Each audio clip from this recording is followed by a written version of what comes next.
Momento para comunicarnos con nuestro querido amigo y compañero, el señor Gustavo Rosa, que desde Rosario, siendo periodista, licenciado en letras y tantas veces, uno de los hombres que con su pluma ha sabido defender y explicar las conquistas que hemos tenido en un tiempo muy feliz de la Argentina, como muchos recordamos, la década ganada. Pero sigue blandiendo su espada para ayudarnos a interpretar el tiempo argentino que nos toca vivir en este 2023. Señor Gustavo Rosa, querido amigo, ¿cómo anda? Muy buenos días. ¿Qué tal? Buenos días. ¿Cómo están? ¿Bien? Pero muy bien, muy bien. Dificultoso el ingreso hoy. Sí, pero bueno, viste, vos sabés que todos los días se puede dar de manera distinta, pero lo importante es que ya estamos en contacto, Gustavo, para escucharte, para que nos cuentes qué se viene esta semana. Bueno, en primer lugar, dos recordatorios. Uno, los 6 años de la desaparición seguida de muerte de Santiago Maldonado. Sí. Se cumplen 6 años. Recordemos que Santiago Maldonado estaba acompañando un reclamo mapuche en la provincia de Chubut, y toda la historia que siguió a esa desaparición, cómo se movilizó toda la ciudadanía con las fotos, y después empezaron la verdad, la parte más bestial del gobierno de Cambiemos, que en ese momento era el presidente Mauricio Macri, y la ministra de Seguridad, la precandidata a presidenta Patricia Bullrich, y todas las barbaridades que decían, tanto los medios de comunicación como los funcionarios respecto de la desaparición de Santiago Maldonado. Recordemos que Santiago Maldonado estuvo desaparecido desde el 1 de agosto hasta que fue supuestamente, entre comillas, encontrado 70 días después prácticamente, y recordemos todas las operaciones. Yo realmente a veces hago un raconto de las bestialidades que se dijeron en ese momento, que Santiago Maldonado había viajado a Ushuaia y un matrimonio en un camión lo había llevado, que había un pueblo de Entre Ríos donde todos los ciudadanos se parecían a Santiago Maldonado, que lo habían visto en una peluquería de San Luis o de San Juan, que había viajado a Chile, y después de 70 días, justo antes de las elecciones de medio término de 2017, encuentran el cuerpo de Santiago Maldonado en el río Chubut, en un lugar donde se había buscado y rastreado 3 veces, incluso con un helicóptero.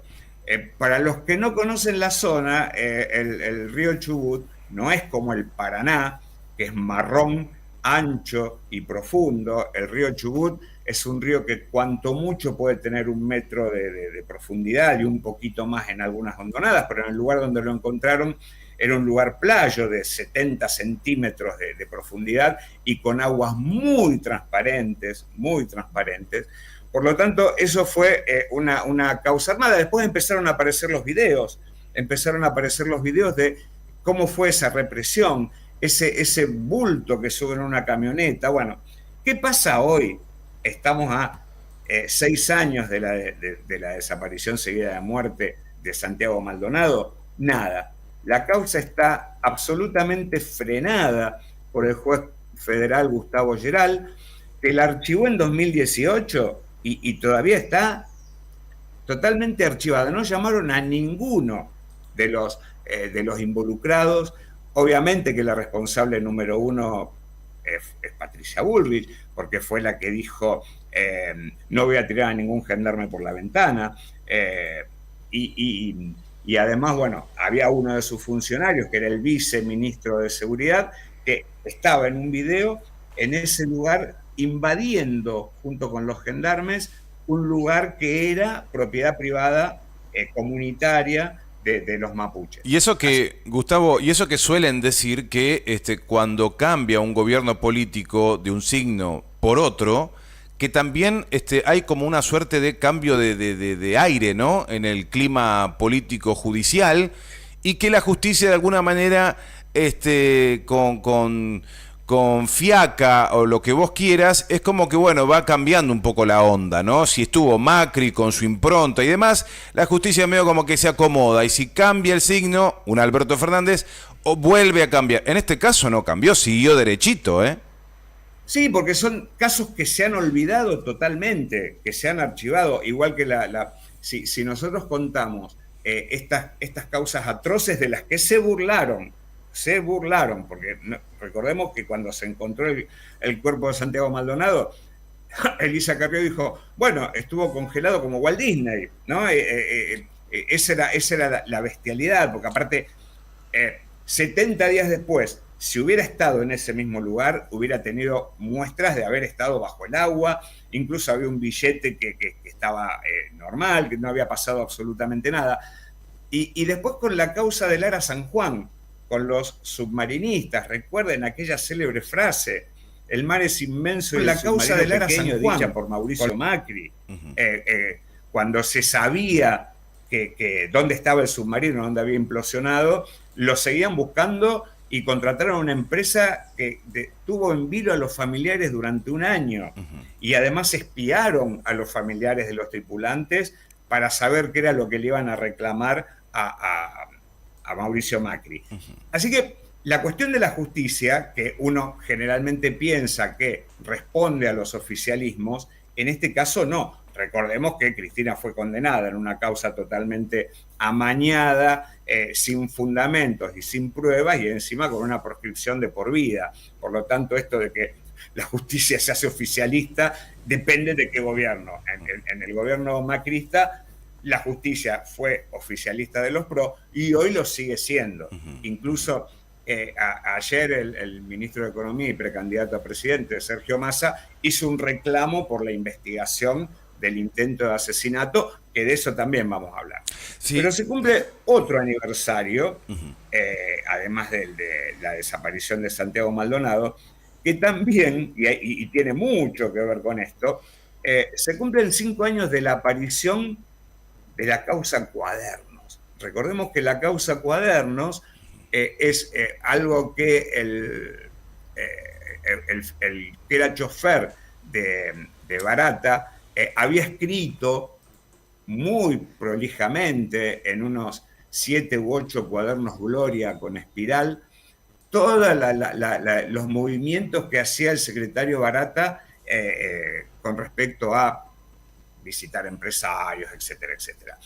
Cuando se llamó a la justicia a Oscar Centeno para que muestre esos cuadernos en donde se demostraba el pago indebido a empresarios, me acaban de tocar el timbre, no le voy a dar bolilla, el chofer Oscar Centeno dijo que había quemado esos cuadernos, los había quemado. Al poco tiempo aparece el periodista de La Nación, Diego Cabot, diciendo, no importa que los hayan quemado porque acá tengo las fotocopias. Aparecieron las fotocopias, se inició una causa, se metió preso a empresarios y exfuncionarios a partir de un cuaderno de un chofer que decía como única prueba, sí, yo vi que llevaban un bolso a tal lado, yo vi que salía de tal oficina, que se juntaba con tal otro.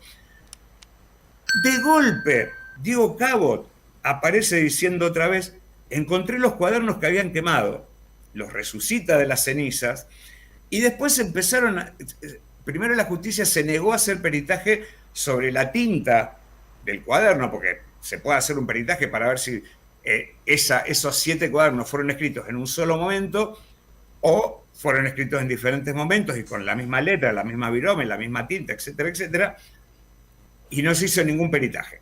Una de las partes hace un peritaje ahora y encuentra que había enmiendas, es decir, una prueba judicial con enmiendas con liquid paper y escrito por encima para involucrar a determinados personajes. Bueno, hace 5 años que están con este verso. Recordemos que en Ecuador también apareció unos cuadernos que fueron escritos en un avión y que no sirvió de nada porque ya se desechó la causa. Acá se siguió adelante con esta justicia cómplice absoluta del macrismo. Y un último detalle con respecto a esto de los cuadernos, cuando saltó la causa D'Alessio, el falso abogado, espía y operador de medios, dijo que esos cuadernos que aparecieron después de que habían sido quemados, habían sido escritos por Bonadío, el fiscal Stornelli y el periodista, ¿cómo se llama? El que también estuvo involucrado con esta causa, Santoro, Daniel Santoro, sí, en el hotel Four Seasons de Capital Federal. Y sin embargo, eso jamás se investigó. Así que bueno, estamos a 5 años de esa causa judicial. Otro mamarracho. ¿Cómo? Otro mamarracho. Otro mamarracho. Y por otro lado, en la causa que involucra a Cristina y con esta demanda que hizo Sergio Massa respecto a cómo está frenada la causa por el intento de asesinato de Cristina, no solamente no se avanza en la investigación, sobre todo no se convoca a la familia Caputo a ver si financió a Revolución Federal. Recordemos que la causa va por 2 caminos. Por un lado, el intento de homicidio, en donde están involucrados 3 personas, Fernando Sada Montiel, la que era la novia y otro integrante más que aparece como... y por un intento de 3 loquitos sueltos que dispararon una pistola. La causa está elevada a juicio oral, no como un intento de magnicidio o como un crimen político, sino como si yo hubiera apuntado a una persona para robar una bicicleta. Y, por otro lado, está la causa de Revolución Federal y su financiamiento. Esas causas que deberían estar unificadas están separadas, están investigando por otro lado, y los de Revolución Federal no solamente están impunes, sino también que amenazan con volver con esas movidas que hacían el año pasado de la marcha de las antorchas, la marcha de las guillotinas, agrediendo en el Instituto Patria, agrediendo a funcionarios, insultando a Grabois, etc. Es decir, son 2 causas absolutamente impunes y que si no hay una presión, como vos decías hace un rato, la justicia se transforma no en oficialista, sino por lo menos en justa y comprometida. Eso. La jueza Capuchetti tiene 2 causas que tiene frenadas. Una es la del intento de asesinato de Cristina, que no involucró nuevas pruebas, y la segunda la del endeudamiento de Macri, que esa obviamente no la mueve porque ella fue nombrada por Macri. Y en nuestra cara lo están haciendo. ¿Cómo? Y en nuestra cara lo están haciendo. Y se burlan. Siendo gobierno también. Se burlan y ante el ocultamiento, porque realmente si tuviéramos información veraz, por lo menos no tan amañada ni tan blindada, estaríamos todos saliendo a la calle para pedir que se esclarezcan todos estos casos. Y no nos olvidemos que si hablamos de impunidad, también está el contrabando de armas a Bolivia para apoyar el golpe de Estado. En eso también están involucrados. También tiene 44 gendarmes muertos, Patricia Bullrich. También cuando se los mandó a Gerardo Morales para reprimir a la protesta social apenas asumió como gobernador. Claro, cae un micro. Claro. Desbarrancó un micro. Claro, exactamente, en un puente.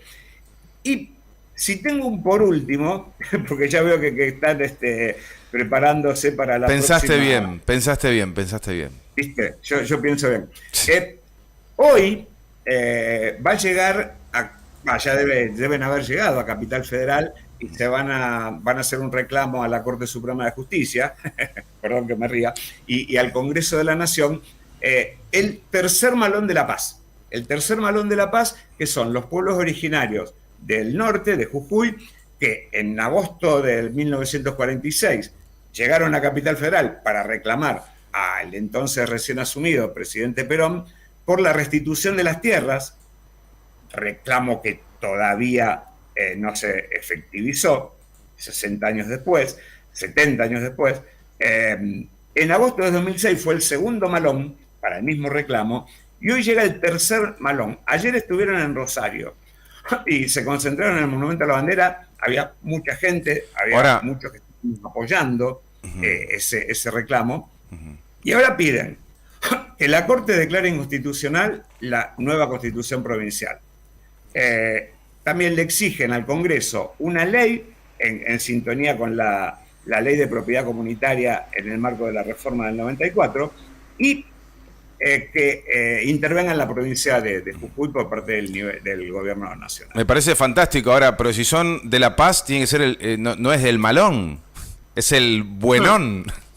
El buenón de La Paz. Y por sí. eso es justamente el malón se le llamaba a todo movimiento de pueblos originarios en la época de la conquista. Recordemos que la otra vez estuvimos hablando de la estatua del general Roca en Bariloche. Así que bueno, bastante nutrida la semana con respecto a esto. Y después, bueno, hay que hablar de algunas cuestiones económicas, pero me parece que no tenemos tiempo. Sí, no, se nos fue el tiempo, pero vamos a recuperarlo este viernes. Haremos todo lo posible para recuperarlo, Gustavo. Te mandamos un abrazo muy grande, gracias por estos minutos.